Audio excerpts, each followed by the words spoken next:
Yo, what's up, guys? Welcome back to another Chubbs Reviews, where I bring a review every Monday, Wednesday, and Friday. Friday I didn't come out with a review because Thursday was Thanksgiving, and I just want to take a day off. So it is what it is. I'm very thankful for life. Happy Thanksgiving to everyone that watches and sees this video. Actually, I'm thankful for life. No, I'm a millennial. I fucking hate life. But I'm thankful for my friends. Shout out to them for one. We've just been playing a lot of games thanks to Corona pandemic just trapping us all inside. Even though they get on my nerves a lot, I'm really thankful for them at this time. And especially my friend Austin, shout out to him, because it's one of those things where I watched one of my friends play through a game. I do this sometimes from start to finish. I'm there with them, and it just kind of relieves me from playing every fucking game, and especially if it's just not my type of game. Like this game, Hollow Knight. We're reviewing a Hollow Knight. A minute in, and I'm finally telling you what we're reviewing. We're reviewing Hollow Knight, a very large, actually. Everyone knows this game is large. Indie game, a independent developer made a game made by I think two or three people. And that's like it. That was their development team at the time. I mean, there's other people that like made the music and helped, I guess, later on. But like at its core, this game was made by a small group of people. It was put on Kickstarter, and it's a miracle that it's here and it's out, and it's so fucking good. Um, I had a really debate with myself. Can I give such a game such a praise that I'm not playing, that I'm not touching? And that's like a weird thing I have to deal with because other reviewers actually fucking play the game. But I just, this is a single man team here. And I don't know. Like I said, I was there with them playing it. And at this point, I don't know. It's just the game is flawless. And even I'm also taking the guy who's playing the game's point into perspective. And he doesn't hate the game, he loves it. And what Hollow Knight is, I can finally describe to what Hollow Knight is. It's an indie game, and it's a Metroidvania, which is like a Castlevania Metroid X type game, side scroller, exploration game, and you play as this little like beetle in a city called Hollow Nest, or a place called Hollow Nest, where it's like underground bugs, and the whole city's bugs, and it's supposed to be like all cute and adorable. And you play as this little Hollow Knight, and he has this little nail that he hits things with, and he's just tiny, and all you start off with is a jump and a slash. That's the only moves you start off with, and over time, you just get fucking cool, man. You get all types of moves, like obviously the double jump and the dash. You get like a shoot away thing that makes you shoot off. You get a bunch of different combat moves, like to hold it longer and do a slash, or like a slash all the way around you. Like, I'm not trying to spoil everything here, but the combat is fucking deep when it comes to things that you get over time.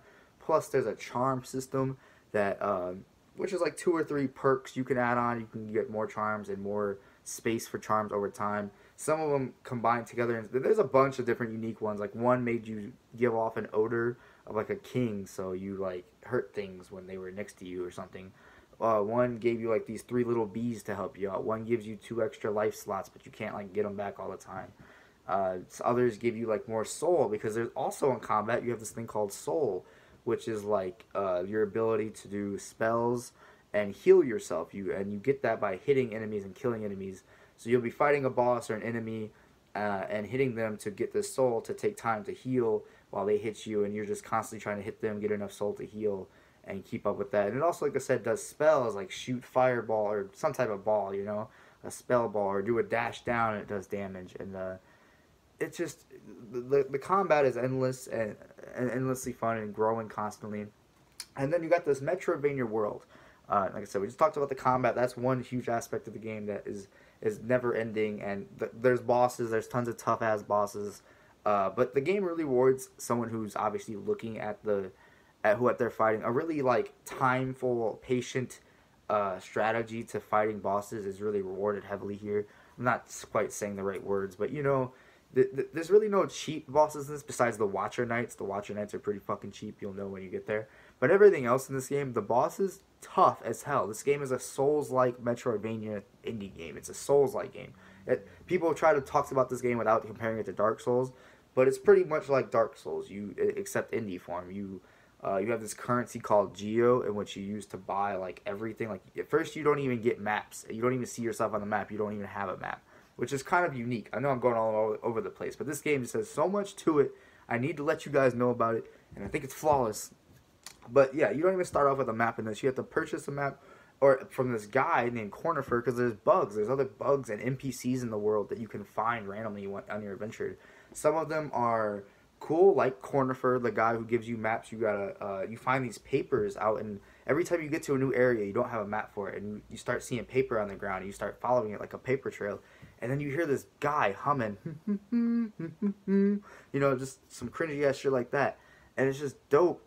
And then he gives you a map when you find him, and then he also has a wife at the store that sells you shit, and then like there's all types of NPCs, and some of them you can even make choices with these NPCs that will cause them to either die or live, whether you find them and save them, or actual choices that you kind of have to make. Obviously, we didn't do everything in this game. Like, we didn't complete every fucking thing. The game is very hard. It's very long. We put about 25 to 30 hours into it already. And it's about a 30 to 40 hour story game. About 60 to 70, 80 hours if you want to complete everything and get like a true ending and all this and that. And defeat every side boss and find every hidden area. Because there are just so many hidden areas. There's so many walls that you can just break. And there's shit behind there. There's bosses behind there. And like I said, there's NPCs that are you're constantly meeting NPCs that give you things to upgrade, give you lore, or just give you some like funny dialogue that is just very unique and personality filled. And sometimes you'll come across these NPCs multiple times in different areas, and you're always excited to see them and meet them.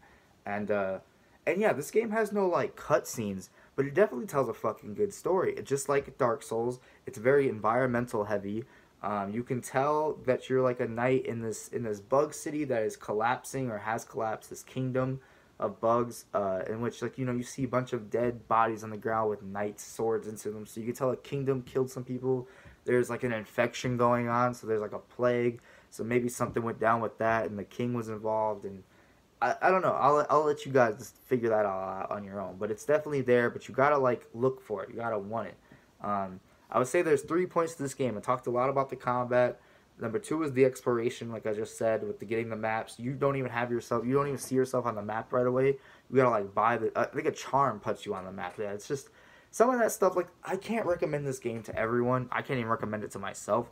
But if you are fucking into indie games or Metroidvanias or want to try to get into them, this is where to start. This game was free on PlayStation Plus this month, and this is the best indie game. This is the best version of a Metroidvania. This is the best it gets of this genre, and that's why I'm going to give the rating it's going to get. It's because I think this defines the genre of a indie Metroidvania type game.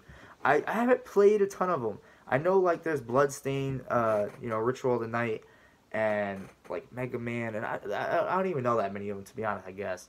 I did play Dead Cell. That's like one of the only side-scrolling indie games I played recently, but this has just got to be my favorite looking one. Everything is so, you would think it's like cute and stupid with bugs being underground and all that, but between places like City of Tears it's just constant beautiful rain falling and like this symphony of music in the background that is just so gentle and makes you want to cry, and that perfectly explains why the place is called City of Tears, to like this place called Deep Nest where it's all fucking dark and claustrophobic, filled with spiders and spider webs.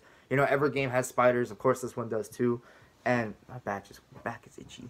But like, there are like 15 different locations that are so differently unique, different music. The music in this game is perfect throughout. It's nothing I'd add to my playlist, but it just fits. It's the subtle tone of the game. It constantly fits the tone. It's constantly getting its message across. If you hear no music at all, you know some shit's gonna go down. And it is just exciting to explore new areas, and that's the second part of the game, is like exploration. And the third part is kind of its little side thing. It's kind of like platforming. There are quite a few platforming sections, and overall you are constantly hopping from platform to platform. And there's like balancing sections, because when you jump and hit things, you can like bounce off of them as you hit them, and that's even with like blades and shit. So you'll be trying to ride things as you bounce on them, and that can get kind of frustrating. You gotta really get good at stuff like that. But at the same time, it was kind of an enthralling challenge. If you didn't want to sit and fight a boss as a challenge over again, just do this fucking Path of Pain shit that is super over the top challenging.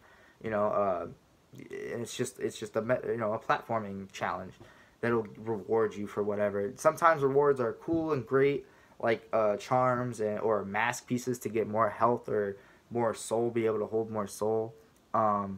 And sometimes it's just like NPC dialogue or just something to sell to someone. And like I said, there's tons of NPCs. The world is endless. This game can go on forever. It is just, I can't think of a single flaw besides that it's hard to recommend. It's hard to get into. It's a hard game in general.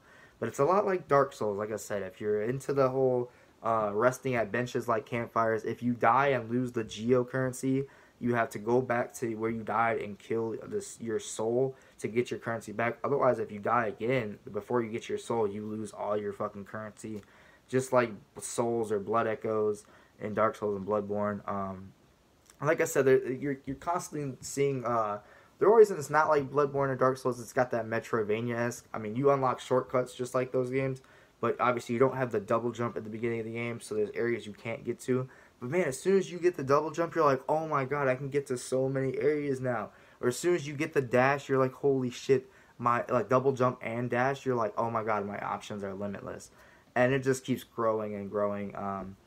And so you get to the end of the game, which rightfully so, we haven't really got there yet, but we're right there, right at the end. I have a feeling I know what the ending is gonna be, but like we're fighting the final boss, and it's just been a great ride. I'll never forget Hollow Knight. I tried to play it myself once upon a time, but I got lost and I just couldn't get into it. I'm really thankful for my friend Austin. I hate him sometimes, but he's one of those guys, you know, just like Parker. They have sat and played games for me, or they just play games in general, and I've just been there to watch. And we've like shared an experience together. Especially with this type of game, I was able to like be the Google man, the guide. I didn't have to Google everything, but like either I would want to give out information because I'm just a helpful guy and I talk too much, or like my man's was seriously stuck. And in this type of game, you need guides for certain things. It's just fucking rough. That's where the game might be a flaw if you think you need guides and all that, but it just doesn't hold your hand. At the end of the day, the game doesn't hold your hand. And we're just not used to that as gamers these days. So if you have to look up a guide, fuck it. Who cares? I don't think that's a complete negative for the game.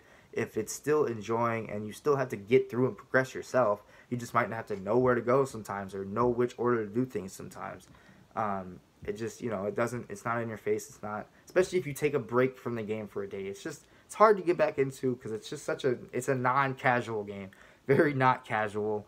But if you do take it for what it is, I'm trying to give all these excuses to it, but honestly, if you take it for what it is, as a fucking art of a game, and it's beautiful, and you can get into it and learn about the NPCs and learn about the lore, the deep lore, and just the combat. Like, just the combat is satisfying when I see my friend pull it off. When he actually wrecks the boss, I just clap. It's just fucking cool. It is very satisfying, just like wrecking a Dark Souls boss, and almost even more clean looking in something like this, where you're just kind of perfectly on edge. Or just even on edge, like you're at the edge of your seat, and he's like 1 health, and both things are 1 health. The only thing I wish this game did is kind of like Cuphead. I loved Cuphead, that it showed the boss's health and like the phase, how far he got in each phase. Obviously, every game's not going to do that. Actually, Cuphead's the only one I know that does it. But this game could have really benefited to show you how far you got in each boss. You just are spent whacking it, not knowing how close you are. I mean, the music kind of picks up, but you're not going to fucking notice that when you're fighting for your life. So yeah, I mean, they're like, I guess, pickiness for how hard the game is. But if you like a challenge, and you like Metroidvanias, and you like art and indie games, I can't help but recommend this to you. And if you don't like that stuff, you still gotta respect it like I am. I respect it. And for me, my final verdict for Hollow Knight is a 10 out of 10. I think this is the top indie game out there. Please point me in the direction of another one. Maybe I'll regret making this a 10 out of 10 game. It's not like God of War level, but it's like my least favorite 10 out of 10. But it's the best of its genre. And I just point me in the direction of another game that beats it, and I will review it. Anyway, thank you guys so much for watching this long ass video. If you made it this far, like, comment, subscribe down below, and I'll see you in the next video. If you're sad, definitely subscribe. Peace out.